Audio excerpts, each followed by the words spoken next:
Hello, how are you doing. तो दोस्तों, आज की वीडियो में हम बात करेंगे काश वाले सेंटेंसेस की, जिसमें हम उन वाक्यों को इंग्लिश में बदलना सीखेंगे जिनमें काश आता है। जैसे कि काश तुम मेरे दोस्त होते, काश मेरे पास कार होती, काश मैंने भी बचपन में पढ़ाई की होती। तो काश को इंग्लिश में आई विश कहते हैं, कभी कभी कॉन्टेक्स्ट के बेस पे वी विश भी कहते हैं।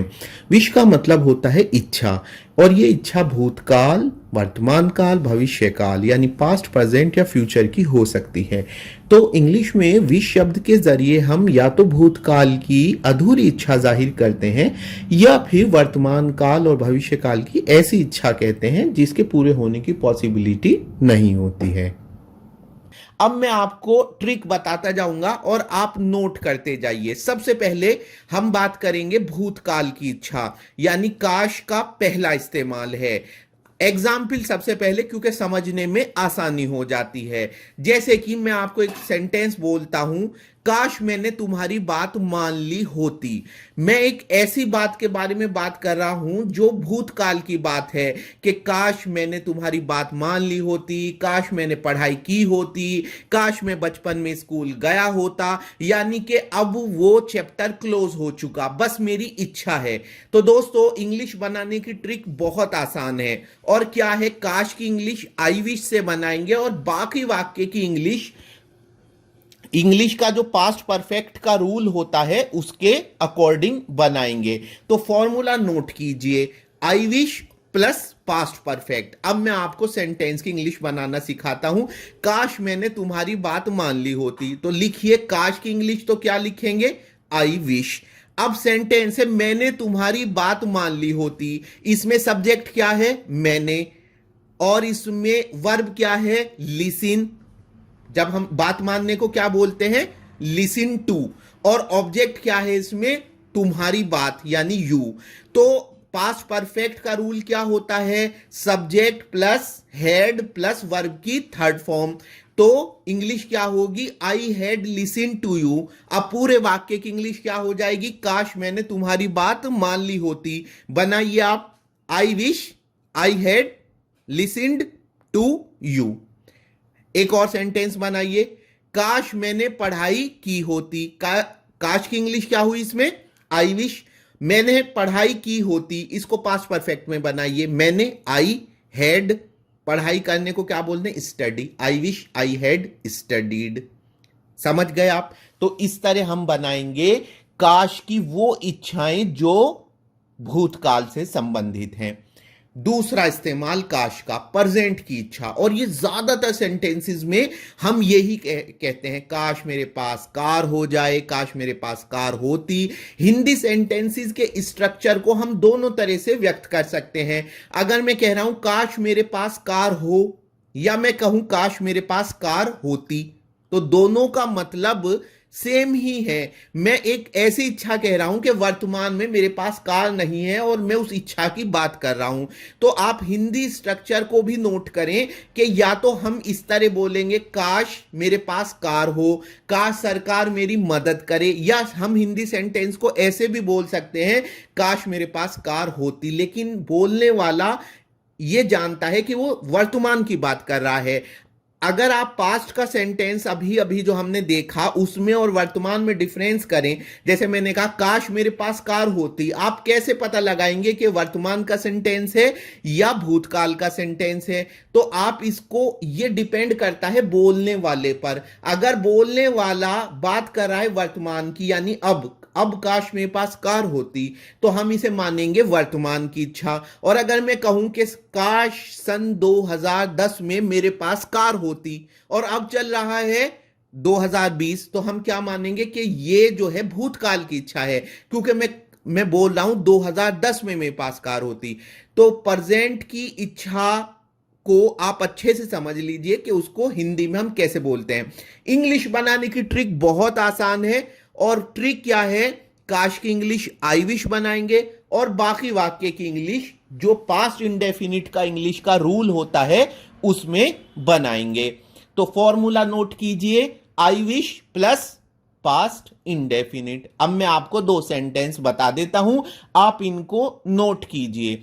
काश सरकार मेरी मदद करे या काश सरकार मेरी मदद करती, तो दोनों का मतलब अब एक ही है। मैं वर्तमान की इच्छा व्यक्त कर रहा हूं, तो मैं क्या बनाऊंगा? काश की इंग्लिश होगी आई विश, और बाकी सेंटेंस की इंग्लिश आपको पास्ट इंडेफिनिट में बनानी है।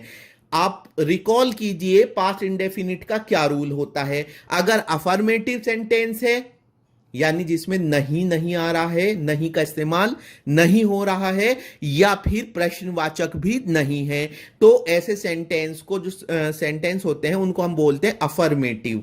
तो अफर्मेटिव सेंटेंस है अगर, तो उसमें पास्ट इंडेफिनिट की जो हम इंग्लिश बनाते हैं वो कैसे बनाते हैं? हम बनाते हैं सब्जेक्ट प्लस वर्ब की सेकंड फॉर्म प्लस ऑब्जेक्ट। तो काश सरकार मेरी मदद करे, तो काश की इंग्लिश क्या हुई? I wish. सरकार मेरी मदद करे में आपको कौन सा रूल लगाना है? पास्ट इंडेफिनिट का। तो इसमें सब्जेक्ट क्या है? सरकार, तो इंग्लिश हो गई द गवर्नमेंट। वर्ब क्या है? हेल्प, मेरी मदद करे, मदद करना इसमें वर्ब है, तो सेकंड फॉर्म हेल्प की क्या हो गई? हेल्प्ड। और ऑब्जेक्ट क्या है? मेरी, तो मी। तो क्या पूरे सेंटेंस की इंग्लिश हो जाएगी? I wish the government helped me.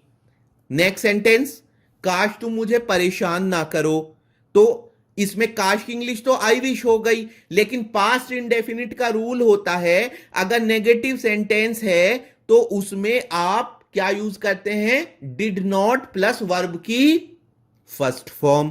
तो इसकी इंग्लिश क्या होगी? काश को आई विश, सब्जेक्ट है तुम यानी यू, परेशान करने को क्या बोलते हैं? बॉदर, लेकिन उससे पहले हम डिड नॉट यूज करेंगे क्योंकि हम कह रहे हैं परेशान ना करो। तो क्या, और ऑब्जेक्ट है मी, तो I wish you didn't bother me. ठीक, तो ये थी पास्ट की इच्छा। इसमें मैं यहां पे एक बात और बता दूं, जब आप टेंस की स्टडी कर रहे होंगे तो सेंटेंस दो तरह के होते हैं, एक जिसमें सिर्फ हेल्पिंग वर्ब का इस्तेमाल होता है और एक वो सेंटेंस जिसमें एक मुख्य वर्ब भी होती है। वर्ब यानी क्रिया, क्रिया को हम इंग्लिश में वर्ब बोलते हैं। जैसे कि मैं आपसे कहूं तुम मेरे दोस्त हो, तो इसमें वर्ब क्या है? इसमें कोई वर्ब नहीं है, इसमें केवल सहायक वर्ब है, हेल्पिंग वर्ब है, सहायक क्रिया है, और वो क्या है? हो। तुम मेरे दोस्त हो, तो हो की इंग्लिश क्या होती है? Are, you are my friend. तो एक तो सेंटेंस ऐसे होते हैं और एक सेंटेंस होते हैं जिसमें वर्ब यूज होती है, जैसे मैं स्कूल जाता हूं, मैं खाना खाता हूं, मैं पढ़ाई करता हूं, मैंने फिल्म देखी है। तो इन सेंटेंसेस में वर्ब यूज होती है। यहां पे मैं आपको बता दूं काश के कॉन्टेक्स्ट में कि वो सेंटेंसेस काश वाले जिनमें सिर्फ हेल्पिंग वर्ब यूज होती है, होता, होती, होते, हो या हो, तो ऐसे वाक्यों की इंग्लिश में जब हम काश वाले वाक्यों की इंग्लिश बनाएंगे, इंग्लिश में हम सिर्फ हेल्पिंग वर्ब वर का इस्तेमाल करेंगे, चाहे सब्जेक्ट सिंगुलर हो या प्लूरल हो। यानी आप ऐसे देखिए, काश नैना मेरी गर्लफ्रेंड हो, अगर मैं कहूं नैना मेरी गर्लफ्रेंड है तो इसकी इंग्लिश क्या होगी? नैना इज माई गर्लफ्रेंड। लेकिन जब आप इसकी काश के साथ इंग्लिश बनाएंगे तो इसमें इज, एम, आर कुछ इस्तेमाल नहीं होगा, सिर्फ वर का इस्तेमाल होगा और वाज का भी इस्तेमाल नहीं होगा। क्यों? हालांकि नैना सिंगुलर है और सिंगुलर में हम वाज यूज करते हैं, लेकिन काश वाले वाक्यों में हेल्पिंग वर्ब की इंग्लिश जो बनती है वो सिर्फ वर बनती है। तो काश नैना मेरी गर्लफ्रेंड हो, I wish Naina were my girlfriend. अगर मैं आपको इसका कंट्रास्ट दिखाऊं, काश नैना मेरी गर्लफ्रेंड बन जाए, तो इसमें बन जाना एक वर्ब है, बिकम बोलते हैं बन जाने को। तो जब आप इसकी इंग्लिश बनाएंगे तो आप पास्ट इंडेफिनिट के रूल से बनाएंगे, तो I wish Naina became my girlfriend. और जो मैंने अभी सेंटेंस बोला उसमें तो कोई वर्ब है नहीं, केवल सहायक क्रिया है, तो उसकी इंग्लिश हम वर से बनाएंगे। तो I wish Naina were my girlfriend. अगर आपको कोई डाउट है तो आप कमेंट करके मुझसे पूछ सकते हैं। अब आगे चलते हैं। काश का तीसरा इस्तेमाल, फ्यूचर की इच्छा। काश तुम अगले हफ्ते हमारे साथ पिकनिक पर चलो, या काश तुम अगले हफ्ते हमारे साथ पिकनिक पर चलते।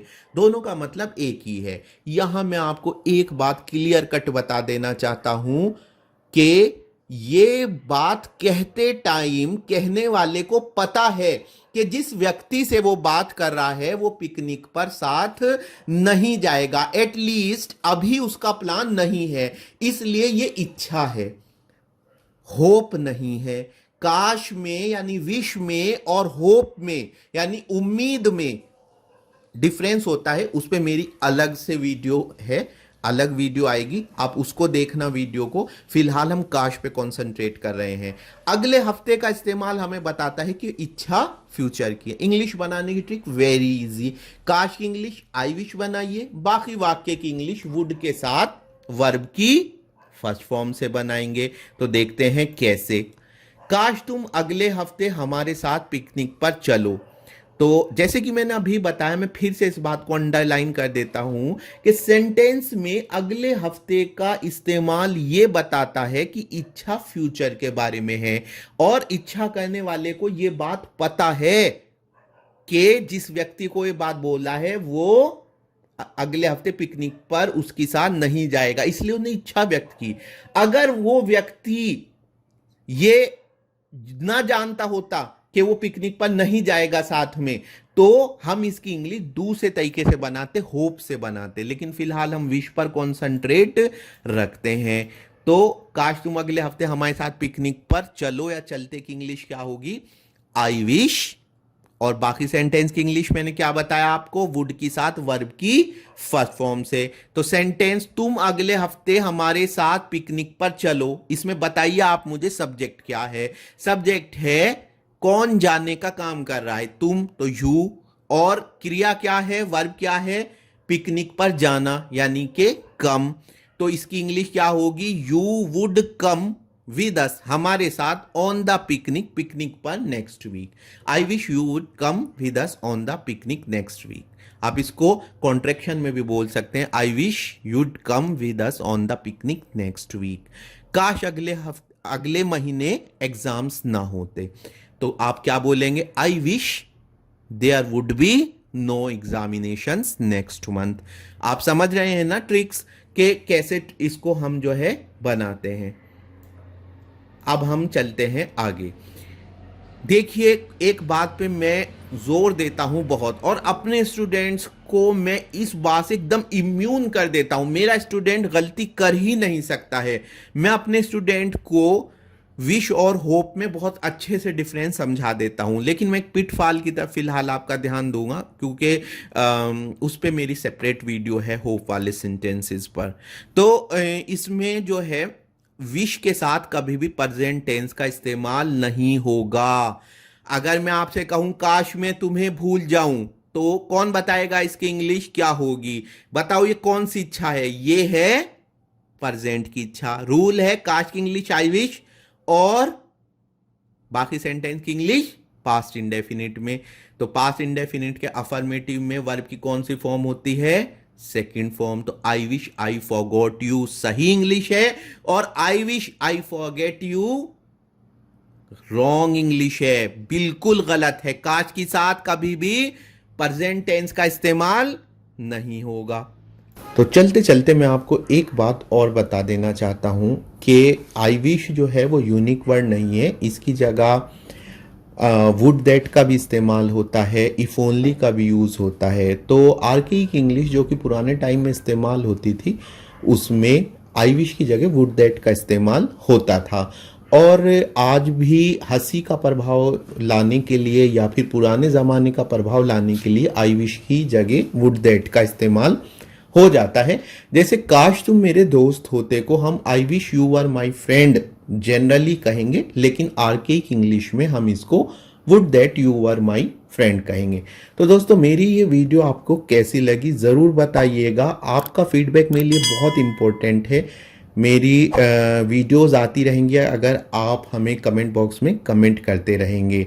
तो हमारा चैनल आप सब्सक्राइब कीजिए, बेल आइकन दबाइए, और वीडियो अच्छी लगी तो लाइक और शेयर कीजिए। कोई डाउट है तो आप कमेंट बॉक्स में कमेंट करके पूछ सकते हैं।